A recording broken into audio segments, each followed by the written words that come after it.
Hey guys, what's good? Mike here, Laker Talk. In this video, I want to talk about my criticism of D'Angelo Russell. Is it fair? Why do I criticize him? I want to explain the whole kit and caboodle, okay? I have a growing audience, a lot of my younger fans, young adults, a lot of D'Angelo Russell fans get pissed off at me when I talk about D'Angelo Russell. 95% of my young audience, young Laker fans, you guys already know where I'm coming from. You've maybe seen my videos, you kind of read between the lines and really hear my opinions, and you get it. My older cats, you guys already get it. You guys criticize players more than I do.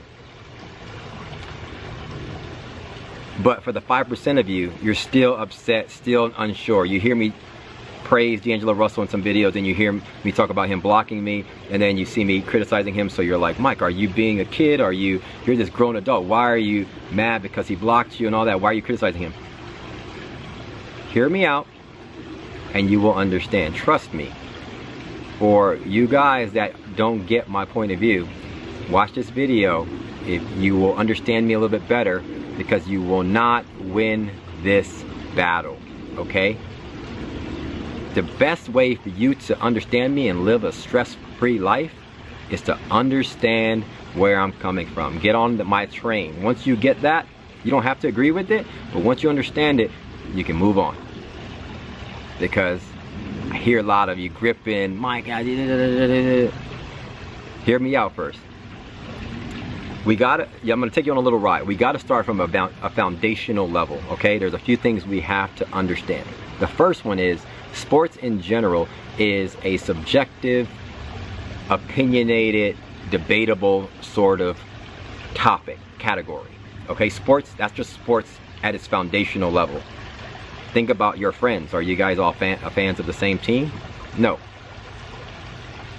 My friends, we all have different teams. One's a Cowboy fan, one's a Raider fan, one like the New York Knicks, one is a Chicago Bulls fan, some a Raider fan, Green Bay, whatever. Guys in my wedding, right? We just talk trash with one another for years. Okay, I remember one time I debated with my friend who's the hardhead. We debated about trading Derek Fisher. It was like 10 years ago or something like that. For like 3 hours, we were debating whether or not Lakers should get rid of him. That's just sports at its core. So you got to understand that. Also, think about the people you criticize. You may not be criticizing D'Angelo Russell, but you criticize someone else. You might criticize Anthony Brown. You might criticize Byron Scott. You might criticize Ryan Kelly. Ryan Kelly has supporters on his side. They may feel the same way about you. You're too hard on Ryan Kelly. You're too hard on Byron Scott. You're too hard on Anthony Brown. Okay, it's like the story of the adulterous woman. Jesus says, throw the first stone if you're sinless. Nobody threw the stone. Why? Because everybody is guilty. We're all guilty. It just so happened that I criticize a popular guy on the Lakers, and I have a growing platform, so it's more noticeable. Okay? But just understand that.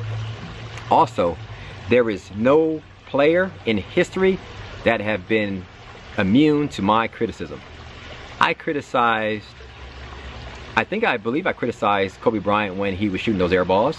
I criticized Shaq. I know I criticized Shaq when he came to camp out of shape after we won 3 titles, like three-peat. You kidding me? We won titles and I'm still criticizing Shaq, right? So if I criticize Kobe late. You watch some of my earlier videos. I criticized Kobe last year. I'm like, stop shooting the ball, Kobe. Everybody's getting criticized. Doesn't matter. Just a little history on me. I'm a Laker at its core. I'm born and raised in LA, went to 52nd Street School Elementary, went to John Muir Junior High. My sisters and brothers went to Manual. I didn't go to Manual because I played baseball, so I went to Cleveland High and Reseda.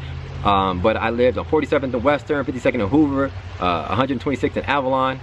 I lived in Ujima Village from age 12 to 14. You from LA? You know where that is? I'm born and raised. I'm tried and true LA.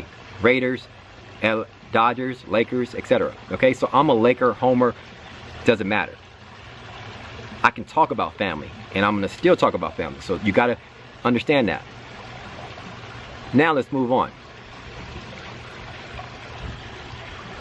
The other side of it is this. 85% of what I say on my YouTube videos, on Twitter, I would consider rational, logical thought. Okay? That's what everybody, 100% of you guys agree with. The 15% of me, I agree that it's some emotion in there, some illogical thinking, some subjective opinions and things that I'm going to say that's going to piss people off. That's just the way it is. And I'm sorry, I can't help it. That's just it. If you understand that, you'll get where I'm coming from. You hear me talking all the left field, you'd be like, oh, that's that 15%. That's that percentage of Mike. That's just emotion and whatnot. Understand that. You'll kind of know me a little bit better. Things will go a little bit smoother if you just realize that. I'm admitting some of my stuff is illogical, that 15%. There's some portion in there that's some emotion. Okay, so we got that out of the way. Now let's go back a little further. I never wanted D'Angelo Russell to be our draft pick. I'm sorry. That must come as a shock to you, but that is the truth. Let's go back a little bit further. Prior to the draft, Jordan Clarkson was given the point guard position by Byron Scott second half of that year. Kobe was hurt. Jordan Clarkson started to excel at that position. I'm watching Jahlil Okafor dominate and Karl-Anthony Towns dominate in the college. And we get the number 2 pick. You guys remember Byron Scott smiling on stage? And that's the point. We needed a center. I'm like, oh my goodness. I'm drooling now. I'm drooling, literally drooling for months, weeks about Karl-Anthony Towns, Jahlil Okafor. I remember Flip Saunders was like, I don't know who I'm gonna pick. I'm not sold on Karl-Anthony Towns yet or Jahlil Okafor. It's a toss-up. I'm like, yeah, right. But rest in peace to Flip Saunders. But I knew he was gonna pick Cat, Karl-Anthony Towns, and we were gonna pick Jahlil Okafor. Shout out to Jahlil Okafor. He's still doing this. A slam off pick and roll. Gobert provided the pick, so he is in the game. And again, after a timeout. Okafor dunking in the face of Gobert, oh, by the way.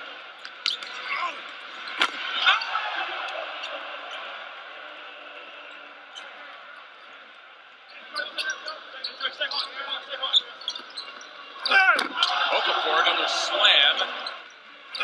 Take a look at Jahlil. He gets the ball in the elbow. Plenty of room to operate. Goes strong side hand drive. See it again. He's still doing this in today. He's coming off knee injury, but he's dominating Gobert last night. But anyway, I wanted Jahlil Okafor. That was my guy. I'm listening to Max and Marcellus, Max Kellerman and Marcellus on the radio. Max actually wanted D'Angelo Russell that draft day, and I was like, who is D'Angelo Russell? That was my thought. Who the heck is D'Angelo Russell? We draft D'Angelo Russell and I'm going nuts. I don't have any YouTube. Now you gotta follow me. There's no YouTube video, there's no camera, I don't even have a Twitter account at this point. I am heated. I'm pissed off, okay? Just pissed off. I open up a Twitter account and I start following D'Angelo Russell. Anyway, Summer League comes. He has a nightmarish, beginning. He scored 22 points that last Summer League game. But I was like, are you kidding me? This is the guy we picked? Mitch, are you crazy? I watched the beginning of the season. He's in Byron Scott's system. That's whole another story. Anyway, he's playing poorly. I see this guy is not athletic.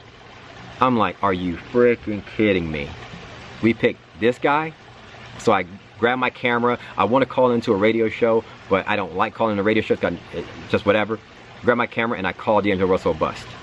My very first video. I'm like, this guy is a bust. Again, that's my 15% coming out. I pissed people off. I knew it was going to be a controversial topic, so I did it. My first comment, I had like 4 views. My first comment, you're an idiot. That was my very first comment. Long story short, D'Angelo Russell, a month or so, 6 weeks later, he has a breakout game against Minnesota, and then he has a breakout game on the Kings. He does the Hotline Bling thing. I say, whoa, I never expected that. So I'm like, this guy's not a bust actually. He's actually pretty good, pretty decent. So I come out on record and say that I apologize. I was wrong for calling him a bust. From that point on, my audience was growing on YouTube, and I knew I had a lot of fans, young fans who liked D'Angelo Russell. So I said, I'm going to consciously make an effort to not criticize him. Look at him glass half full. Didn't criticize him at all for like almost a year. He had some ups and downs. I said, you know, he'll be all right. The video thing comes out, let's get rid of Nick Young. Nick Young was the one who caused it, even though it came from D'Angelo Russell's account. Nick Young, let's get Nick Young out. Never criticize him at all. Then fast forward to this day, he blocks me, and I go, wait a minute. I consciously made an effort to look at D'Angelo Russell, even though I didn't want him from the get-go, and I held back my criticism of some of the deficiencies that he had. When he had a bad second half of the year, and Booker was kind of rising, I didn't criticize him. And I'm like, why was I purposely not criticizing him when he blocks me? So I said, okay, well, the contract is ripped up.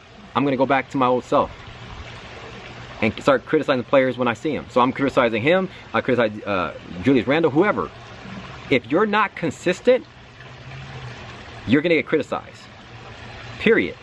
If Steph Curry has a bad shooting night, I'm not gonna criticize him for shooting 0 for 10 from 3, because he's consistent. But if he shoots 0 for 10, 1 for 11, and is consistent throughout the month, he's gonna get criticized at some point, I'm sure. So D'Angelo Russell is no different. So that's my thing. Now comes to the point where I'm going to criticize D'Angelo Russell or any player. Sometimes it's not going to be fair, but just realize it's coming from that 15%. Also, when I see D'Angelo Russell have a good game, I'm going to praise him. I believe he's going to have a good game tonight against the Dallas Mavericks. But if I see him not shooting well, and I'm not even going to knock the shooting, it's like, hey, if he's playing Ole defense, or if he's not showing athleticism, and that's just gonna be my opinion, man, we need to, there's some holes at that position that we need to upgrade at, you know, or he's not being engaged on the defensive end, or being lackadaisical with his turnovers. I'm gonna get on him. That's just me. Again, it's that 15%. When you realize that, everybody has an opinion, and I'm a cool guy for the most part, but I'm gonna piss some people off. You know we're gonna be all good. Why? You know, I'm saying learn from this, because if you fight me on it, you will, as Stephen A. Smith said, to KD, you will not win this fight. I'm not going to change. I'm gonna be a Laker fan when he's on the team, when he's off. But if you understand my side, I think we'll all live a stress-free life, so to speak. Thanks for watching, commenting, and liking. Follow me on Twitter at MikeSportsLA. Talk soon, guys. Peace.